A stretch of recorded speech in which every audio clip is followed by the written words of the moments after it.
I remember being at these early insurtech dinners, the one talking about the full stack carrier and digital distribution. And there's a role for that in the industry. But the longer I've been in this, the more I've grown to really appreciate the value of the trusted expert in this equation. I was pretty blown away by some of these stats. 73 NPS. You guys now have raised over $200 million, and you're an AI-enabled broker.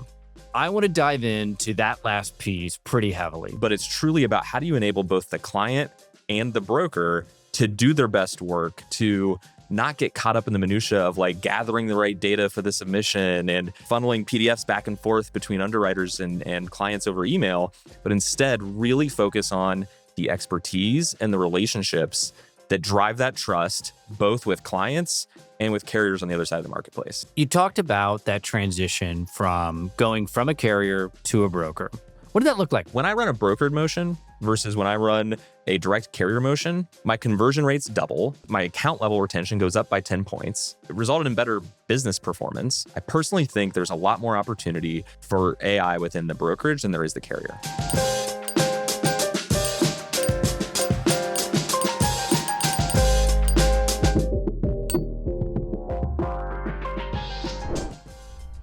Travis, one, excited to have you back. Two, where I want to start this one off is, tell us about urban legends. Yeah, well, great to be here. We've both grown a lot. You got this sweet new studio. Urban legends. So I was fortunate to start my career at Nationwide Insurance, and there was this urban legend when I was there. Who knows how true it is, but I like it. That there was a board deck in the late 90s they called the Internet of Fad. And as a result, they were a little slower to invest in direct distribution there, and a story for another day. But between that and the second one, which was every year they'd run this survey that showed 50% of people year after year still want to work with a human agent. And when we started Vouch, I thought about those two things. I was like, well, we're selling to tech founders. Like, certainly we can move that number up. To this day, no matter how self-serve we make the product, even when someone's just buying a $200 bot, about 50% of people want to get on Zoom and talk to a human they can trust. It's wild. Even now, like, and for a while, it was actually like straight through processing that was preventing a lot of that. For just, the brokers, or I'm sorry, the carriers just in general, that's all there now. And that was still to this, like, at a theme, that was a huge theme at InsurTech Insights, which I just got back from, was people are still wanting to talk with an agent. Now, I've been on this train like for years, in that, how many times have we seen the agent try to get like a million times. So I think that's super interesting and just not surprising. It's like, if there's an apocalypse, the agents will survive in general. Like, that's why I won't call it a cockroach because my dad's an agent. My brother, I grew up in this. Yeah, I say the Twinkies. They'll survive. I say they're the Twinkies after yeah, there you go. And it's such a resilient, and I'm biased, right? Similar. Like, I was an agent. And of course, just given any of these episodes, it's very clear that I'm very pro agent and broker.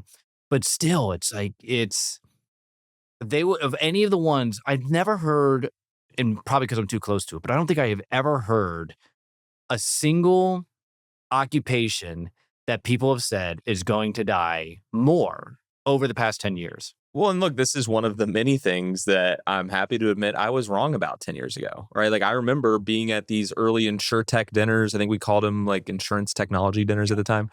Being the one talking about the full stack carrier and digital distribution. And there's a role for that in the industry. But the longer I've been in this, the more I've grown to really appreciate the value of the trusted expert in this equation, right? Like, these are the most important moments in individuals and businesses' lives when things go wrong. And at the end of the day, it's about trust. 100%. And, and speaking of that, like, I was pretty blown away by some of these stats.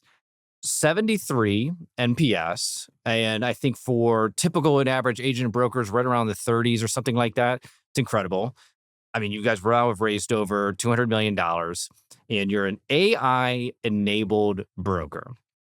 I want to dive into that last piece pretty heavily. And the thing that prompted this was, now, of course, we were talking about, like, okay, when's the right time to get you back on the show and talk about some of these things? And then when I saw your post about, being an AI-enabled broker, I was like, we got to dive into this, because I think a lot of people are talking about it. I don't see a lot of, like, what there's tools that are coming out and they're helping this. I would love to dive into some of these actual examples. To kick this off, I said digital broker to start, and you said, well, we're not a digital broker. What does that mean? Yeah. So let's start with kind of like the landscape as it exists, right? So I think and specifically, like we serve businesses, right? We started off serving just startups. We've now expanded to serve a wide category of high growth, complex businesses.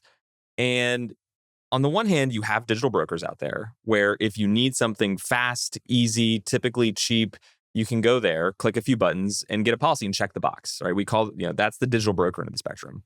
On the other end of the spectrum, you have the major legacy brokerages, right? The big names that we all know. On that end of the spectrum, you get deep expertise, and increasingly there's technology enabling that experience, but it's still largely showing up with 10 people to the meeting, very email PDF driven experience. I'll leave names out of it, but like when our general counsel goes to get our coverage every year, she's pulling her hair out, refilling the same information in multiple PDFs every time. And, unfortunately for a lot of businesses, like you're kind of stuck with picking between one of those two options.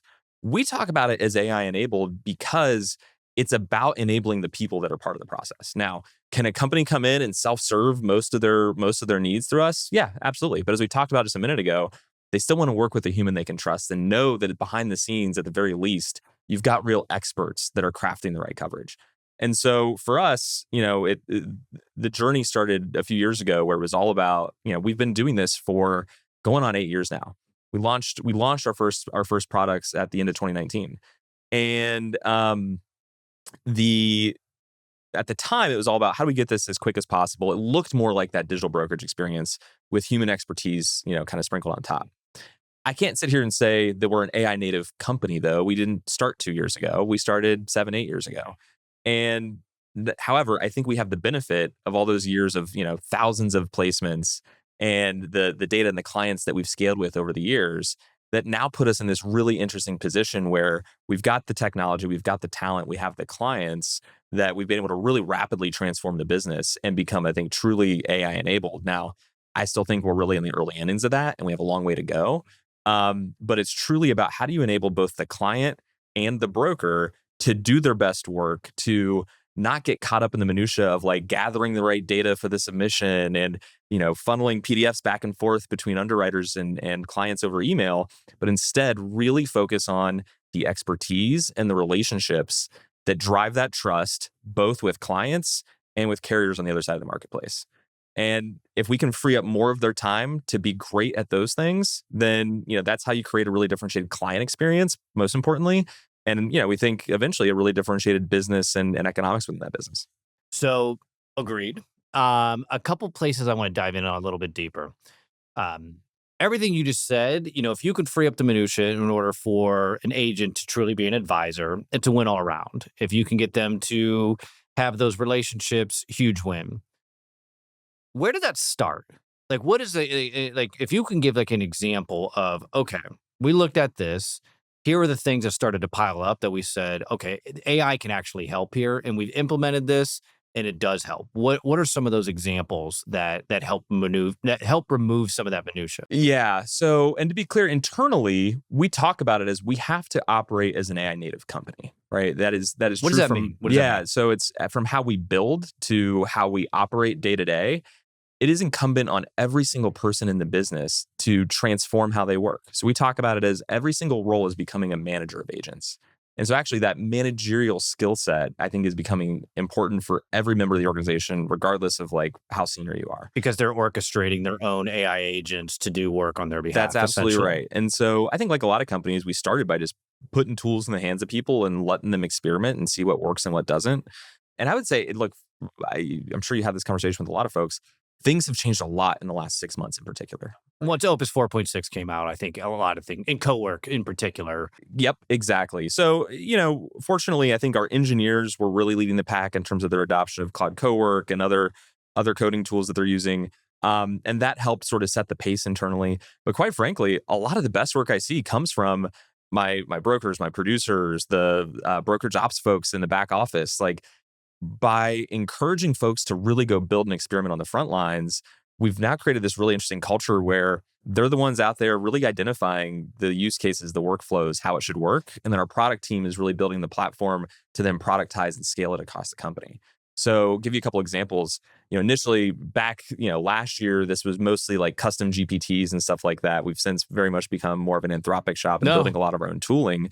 But a few months ago, we started a new what's called a AI Builder of the Week award. It's pretty simple. Like we have a channel within Vouch called Talk AI where we encourage folks, like, as you experiment and you build stuff that works for you, or you just see interesting stuff out there in the world, share it here. And every week within our leadership team meeting, we look at the posts from the week, see what had what we thought was the most impactful, what got the most reaction and buzz from colleagues. And then I have a fun little AI generated image where folks have like a hard hat and $100 bill in their pocket because we give everybody $100 when they win the AI Builder of the Week award. Yeah. The winners of that award have ranged everywhere from sales managers to producers to someone straight out of college. Funny enough, she went to Ohio State, so I was very happy to see that. Love that. And to product managers as well, right? And engineers. And what's exciting is, as they develop their own workflows that work for them, people are connecting dots across the company. So like I saw one where one of my client managers jumped in there and said, hey, I'm kind of working through this right now. Can someone help me figure out how to do XYZ? One of my producers, who's a former startup founder himself, jumped in and said, hey, I think you need to use Zapier to make these connections. And like the people that are serving our clients day to day are also building solutions and rethinking their roles in real time. And then the other thing we've done is, so we got together as a company at what we call Camp Vouch in Austin a few weeks ago. And the entire week was just a hackathon for the entire business. So each team, was responsible for building their own solution. So sales was doing their thing, client management was doing their thing, et cetera. We had 10 different teams going. And they each had some engineering support to help them out. But they were responsible for building those solutions themselves with Claude Code and with Cowork. And it was so exciting because in the background, we were actually also just launching what we call our new brokerage operating system, which is the infrastructure that powers all of this across the company. And it was important to go do that work because as we've transitioned from being primarily a carrier business to now exclusively a brokerage business. So you sold the carrier to Hiscox. We'll talk more about that. We had to transform our infrastructure and our client experience to really meet the moment. And so that foundation, though, gives us the data architecture and the underlying tooling to then go deploy a lot of this more rapidly across the business. Anyways, that's important context because it's the phase one of this journey upon which we're then truly rethinking from first principles what each of these workflows need to look like. And so it was really cool for me to see our placements team and our client management team, and really every team come up with effectively with, hey, this is what we want our workflows to look like. And then 2 weeks later, we got our engineering team together, actually here in Columbus, because half my best engineering managers are here, and kicked off a truly AI native hackathon sprint, right? We've been in this journey to becoming increasingly AI native in how we operate. But this was our opportunity now that that core infrastructure is live to really rip the Band-Aid and make that full transition to pure AI native engineering practices. Does that mean you're really okay, so let me just pull that back real quick, just to make sure I got it real quick. So what I'm hearing, I believe, is that the first thing you need to do is create a foundation which you can actually build these workflows. If you don't have your data architecture set up to really do this right, you're just going to be spinning in mud. Here's a question on that. Do you guys build your own AMS? No. Are you going to? No. We use a combination of Salesforce and an API-based AMS to create the core infrastructure. And then we just don't think that's where you build the actual differentiation in the business. Well, I'm curious because I'm hearing a number of the large brokers, which it surprised me. Not that this isn't a knock against large brokers. It's just, it's typically an inorganic model. Now, don't get me wrong. They have a real challenge here in that, every time they buy an agency, one could be on Applied, one could be on Vertafore, one could be on NowCerts. It could be on anything. And I know a lot of them are run on Applied in the top 100, but regardless, I'm hearing that they are building their own and deploying it, which I thought was interesting. Mm-hmm. Okay, so why not build the AMS? In large part because the core infrastructure is not where we see the differentiation happening. So we wanted to give our team kind of the right scaffolding to then go build the workflows and I think really critically start to passively gather the data that drives the validated learnings that allow us to not just automate workflows, but industrialize expertise. So this is a little bit more, and I want to come back to your question about what does AI native operating actually absolutely. mean. But where we're going with this is, look, durable differentiation and value in a brokerage. Like, sure, everybody's going to automate some workflows. We're all going to get more efficient. Everybody's going to drive a little bit more EBITDA. But back to our earlier conversation, what clients and what our underwriting partners really need is trust. And that comes through an expertise that has historically been developed in this industry over many, many years of repetition and apprenticeship, right? So like learning by osmosis and by doing, but it can take, the typical model in a brokerage is for a producer to take 3 years to ramp. We're getting folks fully ramped in about a year and a half. Two things. Well, one, like surrounding them with the right infrastructure. And I think just in general, really trying to hire really high slope, ambitious individuals. Not that others don't, but like Sure. that's our talent model.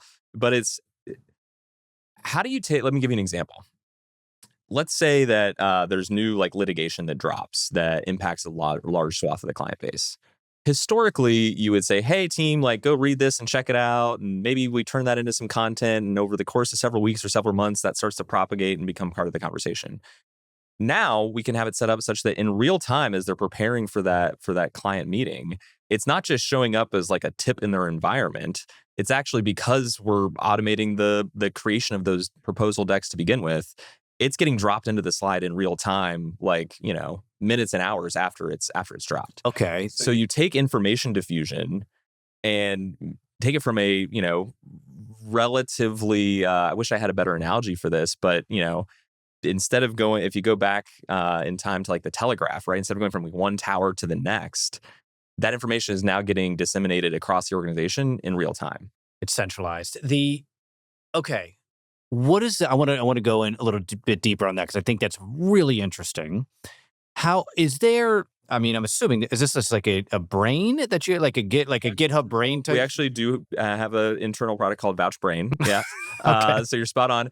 So it's that. And then look, there's a couple other ingredients there that I should talk about, which is like the fact that we serve both small startups and companies that are spending millions of dollars a year on coverage. We go, from seed to scale.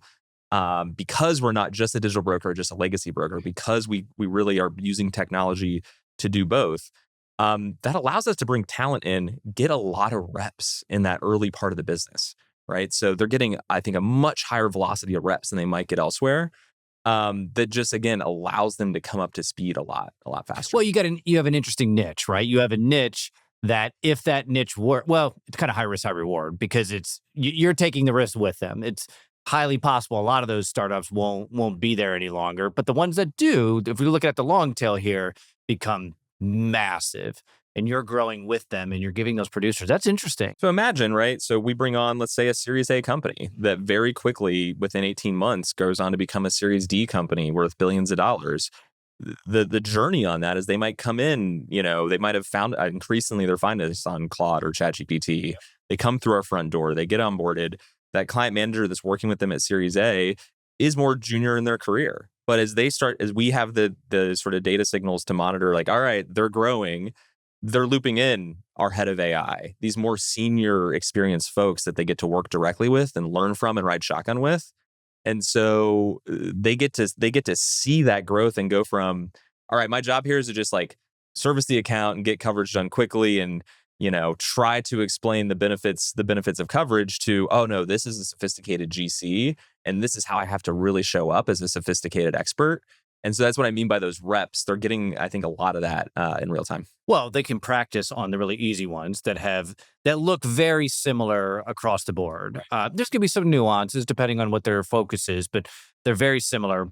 But then as they grow, as the companies grow and they grow in their career, they could start taking, I'm going to say random things here, but like they could take on the Series B companies and the Series C companies. And then when you're getting all the way up, now you've got like a true risk manager that you're pulling in. You've got your AI expert on, because that's a whole nother world on actually insuring the AI companies, which is interesting. But I hadn't thought about that from the niche perspective and giving people the opportunity it's giving them the opportunity to grow. But oftentimes you're kind of just thrown in to, if you're, if very different types of businesses and you have to know all sorts of different things, you don't have that opportunity to see the same thing and then grow with it. That's kind of that's an interesting. One of the benefits of our business model that I didn't fully appreciate going in, Right. that Well, we've been how could you fortunate, wouldn't even right? think? We've Yeah. been fortunate to benefit from it. But actually, this kind of comes back to the point on AI native operating, because it is all about, look, the one advantage we have as a startup versus the incumbents is our speed, right? And what I mean by that is the speed of our feedback and learning loops. And so if we can keep those learning loops as short as possible, both for the individual and for the company, and increasingly for the technology we're building that learns from itself, that's really our only chance to win long term. And so, a couple things on that. When we talk about AI native operating principles, it is all about prototyping, shipping, and iterating and learning, right? Versus the traditional like software development lifecycle of, I'm going to go talk to some people, I'm going to write a product spec, and then the engineers are going to write their own spec, and those aren't necessarily going to see eye to eye. And then we're going to go file some tickets and create a Jira board, and we're going to take 6 months to go build this thing. Versus right now we have PMs that are, shipping their own PRs and using Claude Code to develop. We have engineers that are now spending a lot more time with our frontline team and our clients that are doing more of that product work, and like those roles are converging. As I mentioned before, we've got brokers and producers that are like actively developing their own tools. And so that is really, like, you talk about accelerating your learning loops. I think that's what we're really focused on, both in terms of like talent development and in terms of like product development.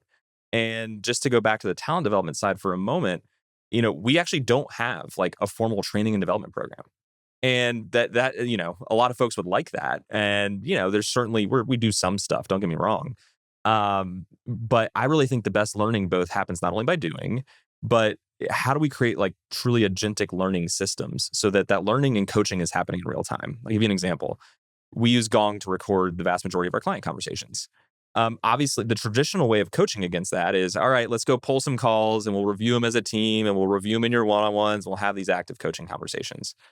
If you set your automations up appropriately, folks can get real-time coaching feedback. We had one of our producers create with Claude a call simulator so that new reps can do simulated calls in real time. It was developed based on all the Gong data that we had. We've got our product team analyzing Gong calls in real time, right? Our Claude is analyzing that for us in real time.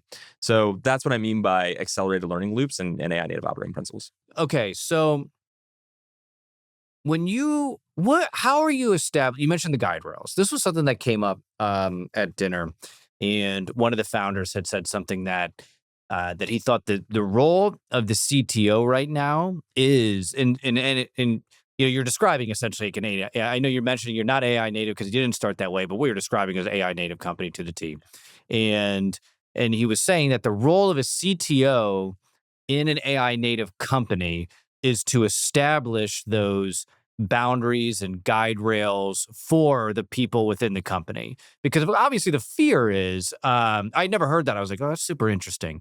And because the fear is that, okay, if everybody, like, you can use Cowork. We've all used Cowork and have gone haywire on the thing. I think anybody, I say Cowork because I'm not as sophisticated to use Claude Code, although I have one of the old Bold Penguin engineers that's going to help me with it. But so I use Cowork for everything. But that thing can go haywire. And I have it set up like, on a Mac Mini, so I can actually, so I don't have to give it permission to do everything, which it's risky in its own right. But how do you see that? Do you see that similarly in that, like, it's those executive positions that create the guide rails? And how do they do that? What does that look like? Absolutely. So look, back to the point, like, we operate in a high trust industry. The stakes are high when we get it wrong. And so it's been really important to have that human in the loop in pretty much everything that we do, right? Like, we're not at this point shipping to production, client facing, fully automated workflows. So yeah, you can toggle with your permissions within Claude Cowork, right? To say like, always ask for permission on certain things, right? Like, so that's like kind of table stakes. But when I talk about setting up the platform, that is so much of what our CTO and our engineering team has been focused on. Where do you need the human in the loop to both make sure the system's learning effectively, but also to provide that kind of like sign off? I've got, to your point on how it transforms how we work, I've got my kind of like virtual assistant or chief of staff, if you will, running in Claude Cowork all the time. I've got a morning scheduled task that does my digest, takes all my emails, drafts replies, put them in the draft folder, drafts replies to all my Slacks, etc. does the same thing at the end of the day. And like any of my calls are recorded, gives me feedback on all that kind of stuff, right? But critically, like it goes in the drafts folder. And then I go and do a lot of editing, send it, and then it learns from the edits I made. But and a lot of our team has their own dashboard and their own setup along those lines. But you have to have the human in the loop at this stage, because it is, as great as these tools are. I was talking to one of our AI engineers about this. You still got to manage it like an intern, and these interns are getting better and better. But that's how I think how you have to think about it. So is there an approval process for that? So like let's say it's a producer, or let's just use a producer, for example. A producer comes up with a great idea, great workflow. They map it out, they kind of architect it, they build the Claude skills, they do all that thing, and it's ready to go to be like actually outreach or something. It's going to be customer interactive in some way, let's just say. How does that look? Do they have the autonomy to just, for lack of better terms, pull the trigger on that? Or does an engineer QA that, or what does that look like? So look, it starts with having, I think, solid like IT and procurement practices in place that like, we are approving the tools that they're using and the data permissions that are set up around that. So that's like, kind of table stakes. Yeah. I'll use an example. So Natalie, one of our client managers on our fintech team, fintech and crypto, she and Chad, the leader of that team, are two, I'd say, of our more like AI forward, AI native folks on the brokerage team. And they had a really big renewal call coming up. One of those companies that was, tripling year over year. Their coverage needs are going way up, and that's a tough conversation to have, right? Where your limits need to go up. Your rating factors are all going up, and so your spend is going to dramatically increase. And so she had created this, renewal proposal automated deck experience, specifically going into this call, because we had been working on some of this stuff in the background. But she was the first one that really said, you know what, I'm going to use our new brand templates. I'm going to use all this data that we now have at our disposal. And Claude created the entire renewal proposal for her. And by the way, she was a client coordinator this time a year ago, and she went to Chad, the director of her team, and reviewed it with him. And then she went to that call, nailed it, and came out with a client, now spending several $100,000s a year with her. And then went to the Talk AI channel, shared it out to the rest of the team. Our marketing team and our product engineering team said, great, let's go do a couple turns on this and now push it live to the rest of the company. And, obviously won our AI Builder of the Week award that week. And got $100. Love it. In addition to whatever she made off the renewal. So, okay. I love that, the checks and balances. That makes total sense. Honestly, hats off for her for taking that risk. That's scary. Like if you're going to go with an AI generated renewal, that's interesting. The thing that I think I'm really interested about is you're kind of proving that middle market and large commercial are going to likely change. Because I think a lot of people are in a buck because, well, let me ask you this. Do your brokers... Was it just that that Natalie could have went and done that? Or did Natalie just happen to be up to bat for that renewal? Could somebody else have jumped in on that renewal? Or did Natalie own that relationship? She owned that relationship. Okay. Right, yeah. So it was important that she had the context that we can trust her with these things, because she's proven time and again to be a detail-oriented person, and that she's going to take the time and care to go review all those details and get it right. Her manager, Chad, is one of the same thing, right? So like, yeah, that's all true. And we try to take a very team-based approach to these things, right? So a client works with our AI team. They work with our fintech and crypto team so that, they can cover each other and be there to support each other, and that they all have access to the same information. However, it is so critical, back to the relationship side of things, that can somebody read the notes and go watch last year's calls and like get up to speed and gets the context? Yeah. But we see it in the data. When a client manager is on the same account 2, 3, 4 years later, the net revenue retention on those accounts goes through the roof, right? And now this is one of the differences in our model. We are not a producer-driven shop where like the producer brings it in and owns the relationship. That is a different model. Our client managers really own that relationship long term, and I can talk about why we did it that way. So the relationship stuff's still really important. But whether it's a producer or a client manager, somebody owns that relationship, and that's still very important. That's interesting. Which, when you think of how valuable the producers are, in any large broker, this isn't a secret. Like they own deep relationships, and the odds of them going somewhere else, if this person's, because they're same thing, they're bringing in risk managers and they're making sure that they're they trust that they're going to put them with the right group. That's it. So, but that makes sense, and so you are essentially enabling them. But the speed of what you just described, that's rare. It's rare you're going to get somebody. How long has she been with the company? Maybe 2 years. And she's got like a one of these giant accounts. Already been promoted one. And that's part of the reason why we take this team-based approach on things, is because we have such talent velocity where your best people come in and they get promoted multiple times within a few years. They're not going to be stuck managing the same book all the time. So you do have to have this team-based approach to it. And that's why we want to position Chad within the fintech and crypto vertical as that expert, and he's got a whole team that you're working with. But yeah, we see it. Every single one of those vertical teams has folks like Natalie that, started their career early and have very quickly moved up the ladder because they earned the client's trust, they earned our trust, and they're doing great. Well, I just think the wild part to me is how she earned it that fast. Yeah. A lot of those producers have been there for years and years and years before they get to that point. And they're like, this is not a knock. Like that producer is phenomenal. But to earn that trust that fast and do a deal like that, I mean, I applaud that, but like the speed in which you can do that's pretty incredible. That's a great use case for what you're talking about. You mentioned that was phase one. What's phase two? And some of this converges with the transformation in our business from, again, primarily being a carrier early on to being a broker. The AI moment and that moment for us as a business all happen at the same time. And that's not necessarily a coincidence. So phase one, just get out there, experiment, do stuff. Phase two, build the core infrastructure that really enables this at scale.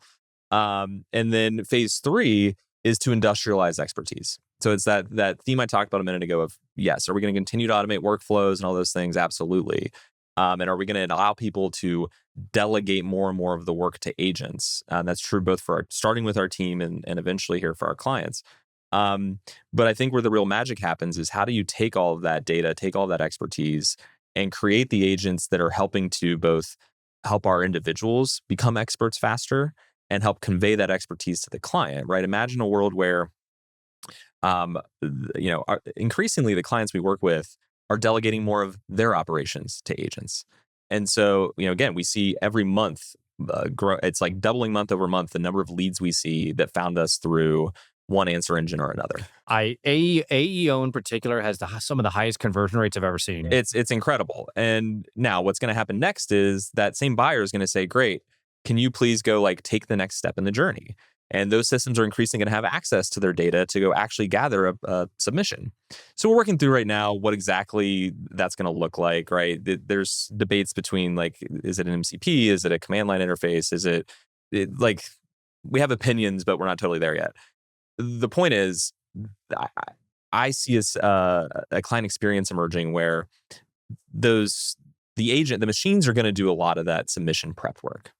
And a lot of that expertise that historically lives with the broker needs to be in that experience, right? We see this all the time where clients are working with a generic Claude instance and they're asking questions about the policy. But again, back to the intern thing, that their Claude doesn't really know insurance particularly well. No, absolutely. Right? Yeah, 100%. And so we also see clients coming in with a lot of really underinformed questions as a result of that.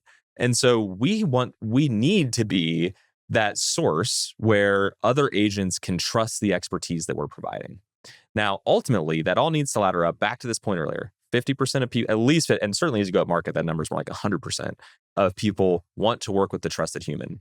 So instead of having 3 calls where you're going back and forth and having a bunch of email exchange to get the right information together, it should be the agents are doing a lot of that work and you're getting on a call to confirm, to provide your advice, your perspective on what you're seeing in the market. And again, allowing those individuals to really focus on relationships and the expertise that really they can only provide. So you talked about that transition from going from a carrier to a broker. What did that look like? What spurred that along? Walk us through that. So you go back to when we started the business, a few things were true. The problem that we were seeking to solve is for the venture-backed startups that my co-founder and I had been working for the prior decade or so with. One, it was still a very manual experience, very PDF and email driven. Two, the coverage itself really wasn't designed for the needs of emerging risks. So also at the time, interest rates are low, capital is abundant. And so to go build a full stack carrier in this space, we felt was like, it was not just like, it was like what we needed to do to deliver the value we wanted to clients. Because we couldn't, APIs were really just kind of becoming a real thing in the commercial space.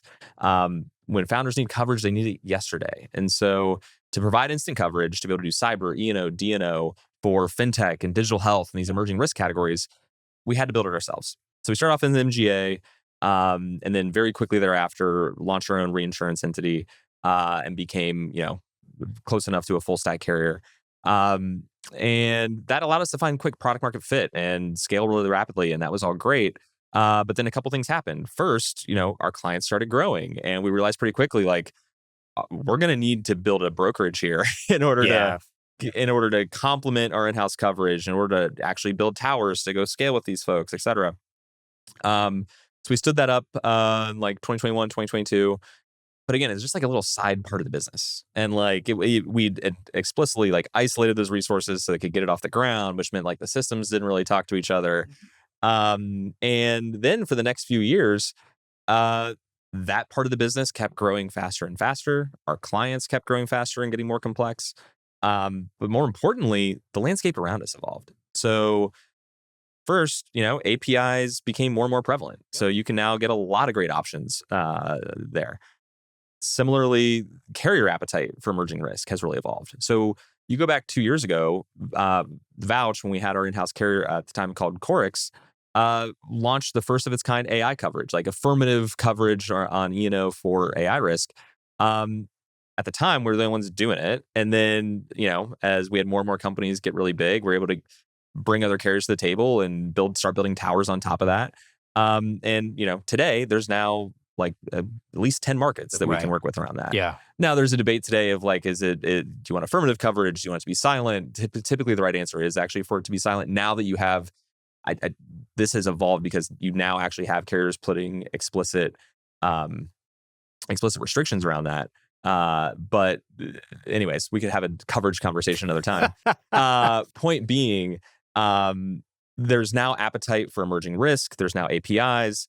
And so in a lot of ways, we were doing our clients a disservice by having our in-house product, because no matter how much we tried to say, hey, we've got to get the right thing for the client, it doesn't matter. At the end of the day, it was the number one thing that competitors were selling against. Right. And, the incentives speak for themselves. It's very true.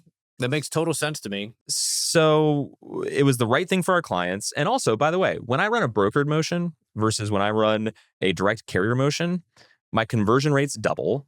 My account level retention goes up by 10 points. So it resulted in better business performance. And it also allowed us to do something really critical, which was we had a really complex business, right? We had the carrier, and we were really focused on delivering profitable underwriting results. I'm very proud of the underwriting results that we delivered. But that also acts as a governor for growth, right? And so we were spreading our resources incredibly thin. We had to build, we built really interesting technology on the carrier side of the house. But as a result, like the broker side of the house was kind of getting starved for resources and attention. So I guess it would have been almost 2 years ago now that we said, all right, we got to do something to change this. We need to drive both more focus in the business, and we also need to free up our capital and our resources to really go all in on where we see the opportunity going forward. The last thing I'll mention on that is when you look at the value chain of a carrier, like the economics of a carrier, and look at the economics of a brokerage, I personally think there's a lot more opportunity for AI within the brokerage than there is the carrier. At the end of the day, you're still on a commercial P&C business and management lines and cyber. You're going to be paying somewhere between 50 and 70% out in losses. That's just a fact. Yeah. And can you move the expense ratio down a bit? Yeah, for sure. But you look at the brokerage side of the value chain, it's all customer acquisition cost and people cost. Mm-hmm. And both of those things are going to be pretty dramatically transformed over the next few years. And so we just saw a lot more opportunity and sort of green space on that side of the house. So a couple years ago, we decided we got to go do something about the carrier. Started a process. I gave my co-founder Sam a ton of credit on this. He really led it.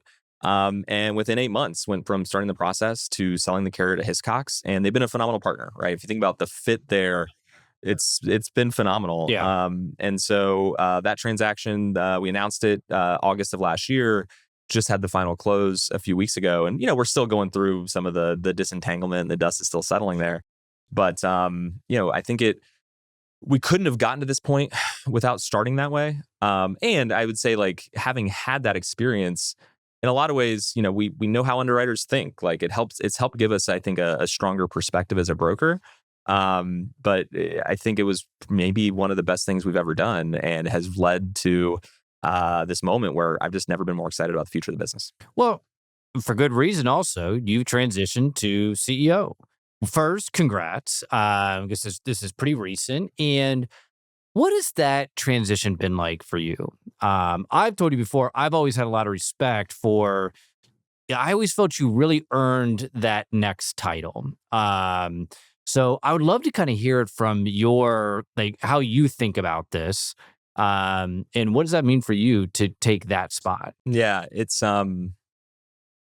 funny. I always laughed when athletes or somebody would say, "Oh, this is such a humbling experience." But I actually fully appreciate that right now, I think, in a lot of ways, because one, it's just the enormity of it. And I think I feel so honored and, like, privileged to be in this seat.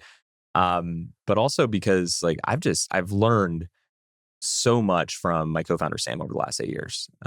You go back to the early days of the business, right? I was this young guy running around Silicon Valley talking about insurtech, and before that, like AR, VR, and all the shiny objects.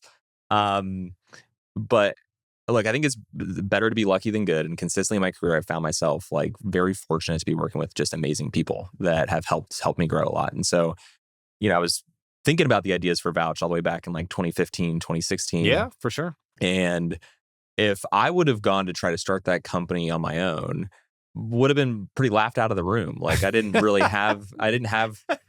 have raised the capital it took to go get this thing off the ground. Yeah. I couldn't have been credible with regulators and reinsurers. But Sam was, right? He took his last company public. He has that gravitas. In fact, he's, like, so impressive, it's kind of intimidating. That's another topic. But he, in a lot of ways, like, it took me under his wing, and I've just learned a lot from him. And we've been opposites the whole way, right? Like, what he's, our strengths and weaknesses really complement each other.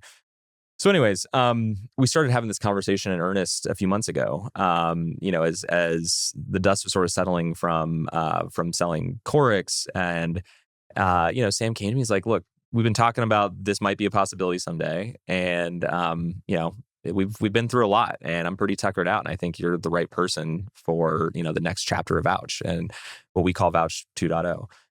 And so we started, working through the plans, what that's going to look like. And at Camp Vouch in Austin in mid-May, we got in front of the whole company and announced it. And Sam, we're in Texas, and so he gets up there and he goes, I've told Travis, like, to be a CEO, you've got to have a big head, and it's his time to wear the big hat. So he took off his cowboy hat, put it on my head, and handed me a little belt buckle that said El Jefe. So we had some fun with it.